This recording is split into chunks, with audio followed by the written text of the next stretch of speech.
Divertissant qu'édifiant. Isabelle Perron, bonjour. Bonjour et bonsoir. Et bonne nuit et à demain. Bon, c'était beau. Merci d'avoir participé à l'émission jusqu'à 11h. C'est Cybèle Olivier qui prend la relève. Puis on t'écoute demain à 6h. As-tu un show ce soir? Pas ce soir. Qu'est-ce que tu vas faire? Pas ce soir. Il n'y a pas de hockey? Il n'y a pas de show? Qu'est-ce que tu vas faire? Je sais, pour vrai, je mange mes bas. Mais je vais probablement aller m'entraîner. C'est important. Parfait.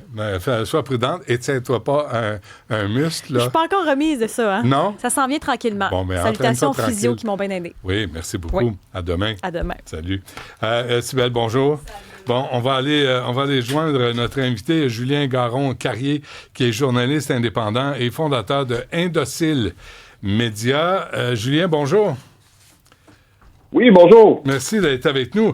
Il y a eu le rapport de recherche là, enseigné à l'école au Québec face à la misogynie, l'antiféminisme, l'homophobie et la transphobie de Francis Dupuy-Déry, commandé par la Fédération autonome de l'enseignement, la FAE. Moi, je trouve que c'est un rapport qui est important à voir, mais qui est de toute évidence tendancieux, malheureusement. Vous, Julien, vous l'avez épluché, ce rapport-là. Et qu'est-ce que vous en pensez? Qu'est-ce que vous avez analysé du rapport? Ben, d'une part, vous dites que le rapport est tendancieux. Moi, je dirais qu'il est complètement biaisé. En fait, l'article que j'ai écrit tire à boulet rouge sur ce rapport-là. Mais si vous me permettez, je vais débuter avec un léger préambule pour bien comprendre où on se situe dans cet écosystème-là gauchiste. Moi, j'appelle ça le gauchisme structurel. C'est-à-dire que le gauchisme structurel va rassembler, d'une part, les universités, dont les universitaires comme M. Francis Dupuy-Déry, qui est professeur à l'UQAM en sciences politiques et qui mène une chaire de recherche, qui dirige une chaire de recherche sur les études féminines. Lui s'inscrit dans le courant postmoderne, qui rassemble, si vous voulez, l'éco-socialisme, les études féministes, le néocolonialisme, etc. Ça ici, c'est excessivement compatible avec le militantisme de terrain, c'est-à-dire ce qu'on voit à la FAE, les syndicats qui vont dans les manifestations, etc. Et Francis Dupuy-Déry incarne très bien les deux aspects, puisqu'il fait lui-même partie du groupe Antifa, de l'entité Antifa, il s'en revendique ouvertement, là, c'est-à-dire qu'il y a des photos de lui qui circulent sur les réseaux sociaux, de lui posant avec des symboles Antifa. L'Antifa, c'est quoi? C'est l'antifascisme, qui est un mouvement violent d'extrême gauche.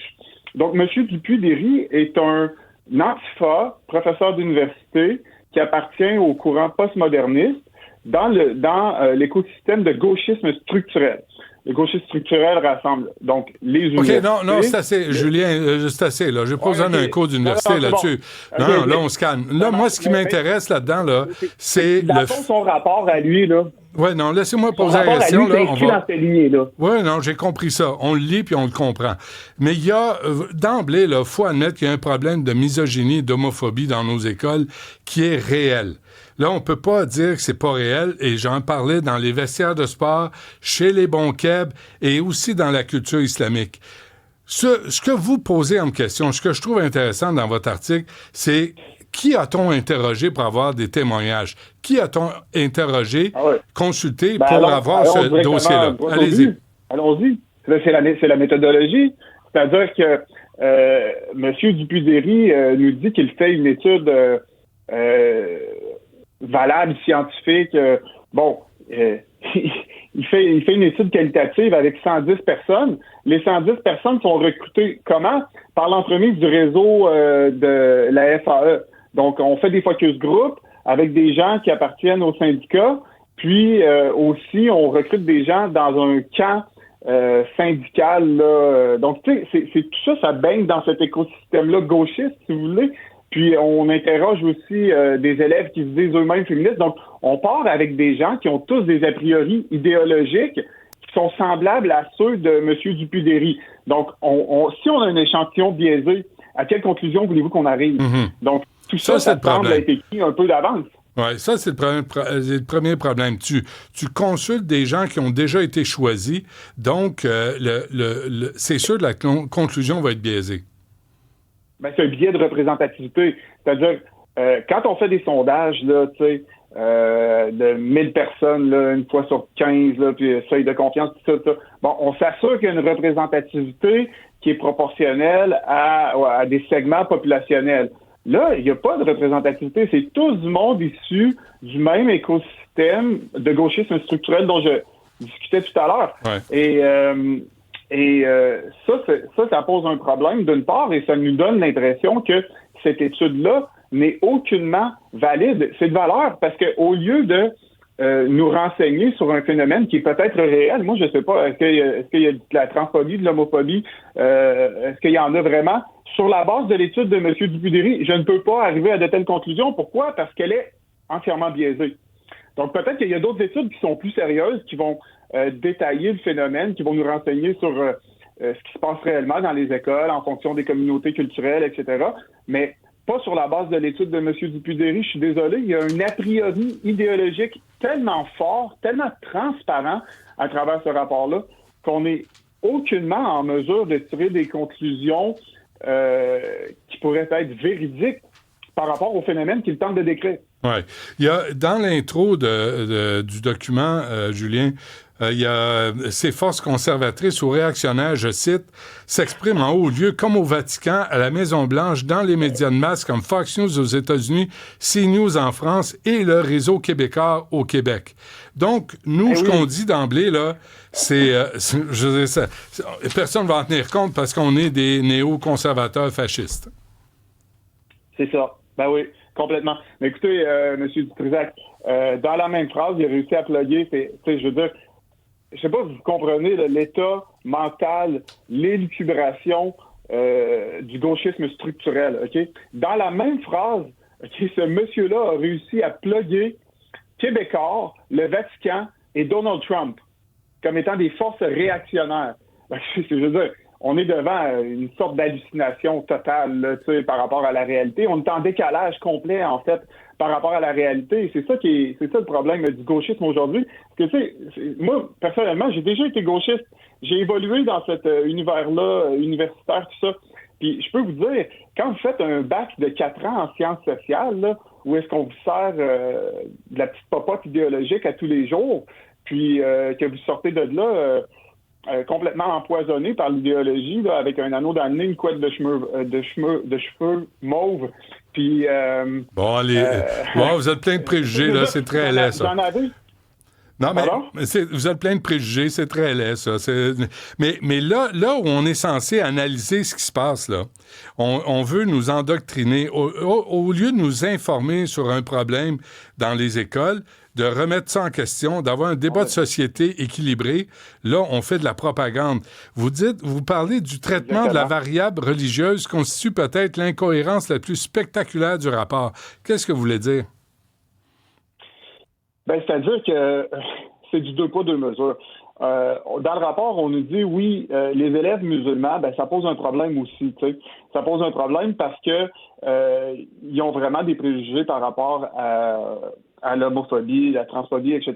Puis là, on nous donne des cas concrets. Par exemple, il y a un atelier sur la diversité avec une table, là, tu sais, puis des gens qui représentent la diversité. Pardon, pas la diversité, je veux dire la diversité sexuelle, pas ethnique. Puis cette table-là, dans une école secondaire de la région de Montréal, est renversée. Il y a de la bagarre. Il y a des accusations criminelles qui sont portées. On parle de pères musulmans qui refusent de parler avec des enseignantes femmes. Donc, tu sais, ça pose un problème. Mais là où il y a 2 poids, 2 mesures, c'est qu'on nous dit, ouais, mais là, il y a aussi les franco-québécois catholiques, là, tu sais. Mais eux, on les excuse pas. Les musulmans, on va les excuser parce qu'il faut comprendre que ce n'est pas tous les musulmans qui sont comme ça, tatati tatata. Mais là, quand il y a le tour des Québécois, là, les Blancs, là, on dit que c'est des petits coqs, on dit qu'ils sont blancs, très, très blancs, homophobes, tatati tatata. Fait que, tu sais, c'est la haine de soi, en fait, là. Tu sais, c'est tout ça, là, qui participe au gauchisme. Puis, j'aimerais juste ça souligner aussi un aspect absolument important. C'est-à-dire que les médias ont repris ça comme si c'était une information sérieuse et crédible. On parle de la presse, de Radio-Canada et du Devoir, qui ont accordé à ce rapport-là une certaine valeur, une valeur si importante qu'elle mérite de faire une nouvelle sérieuse auquel on accorde de la crédibilité. Or, moi, ce que je fais dans mon article sur Intégrité Média par rapport à ça, c'est que je tire à boulet rouge dessus pour dire non, au contraire, il faut rétablir... faut remettre les pendules à l'heure. Ce rapport-là n'est pas crédible. Puis, la méthodologie est biaisée. Les biais idéologiques les a priori idéologiques sont énormes. La disparité de traitement entre les individus selon la confession musulmane est patente. Et là, c'est pour ça que tout à l'heure, je parlais de l'écosystème du gauchisme structurel, c'est-à-dire que les médias y participent. Les médias participent à ça. Ils sont compatibles avec ce type d'idéologie-là, c'est-à-dire l'idéologie de M. Dupuy-Derry, le postmodernisme universitaire, le militantisme des syndicats. Les médias s'inscrivent dans cette lignée-là du gauchisme structurel, hormis Québécois au Québec. Ouais, c'est à se demander si... est woke, postmoderne, la presse est multiculturaliste, fédéraliste, puis Radio-Canada, c'est un appareil d'État idéologique payé par le fédéral à plus d'1,4 milliard. Julien Garon-Carrier, on vient au document. Là. C'est parce que mon problème avec le document de Francis Dupuy-Derry, c'est que il veut pas faire d'amalgame, mais selon ses choix à lui. Et il utilise des témoignages qui sont presque anecdotiques, puis vous le dites, là, puis je m'y réfère. Un adolescent de 13 ans qui lance T'es gay dans un corridor défendrait donc explicitement un système d'oppression. Et vous dites, c'est accordé à la bêtise d'un enfant ou à l'adolescent belliqueux une cohérence doctrinale qu'elle n'a manifestement pas. Et toute cette culture, parce qu'il y a deux cultures, là. Il y a la culture islamique, là, où les gays, mais il y a aussi la culture d'Andrew Tate, qui est nocive et qui est populaire aussi.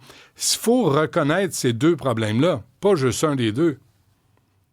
Oui, mais c'est-à-dire, est-ce que c'est parce que moi, sur la base de l'étude de M. Dupuy-Derry, j'arrive pas à reconnaître que c'est un problème. Tout ce qu'on a, c'est une sorte d'agrégat d'anecdotes qui finit par donner un rapport sous fond d'amalgame.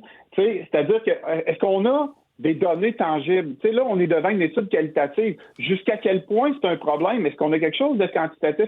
Est-ce qu'on est capable de s'y référer objectivement? Tu sais, on nous parle de l'influence d'Andrew Tate, OK, mais jusqu'à quel point? Est-ce que c'est un phénomène de société? Est-ce que c'est quelque chose qui affecte l'ensemble des jeunes? Puis aussi, tu sais, j'aimerais ça apporter cet aspect-là qui n'a jamais été soulevé. C'est-à-dire que l'immaturité à l'adolescence, là, c'est quelque chose de reconnu. C'est quelque chose d'évident. Remettez-vous dans votre adolescence. Remettez-vous dans vos souliers d'adolescent. Tout le monde sait c'est comment d'une cour d'école. Tout le monde sait c'est comment à la polyvalente. C'est pas toujours le fun.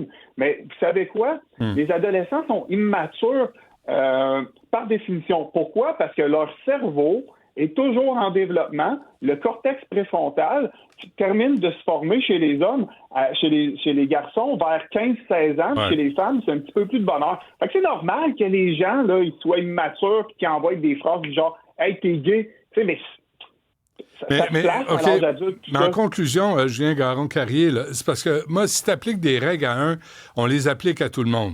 Et si on arrête de tolérer les propos homophobes et misogynes, on arrête pour tout le monde.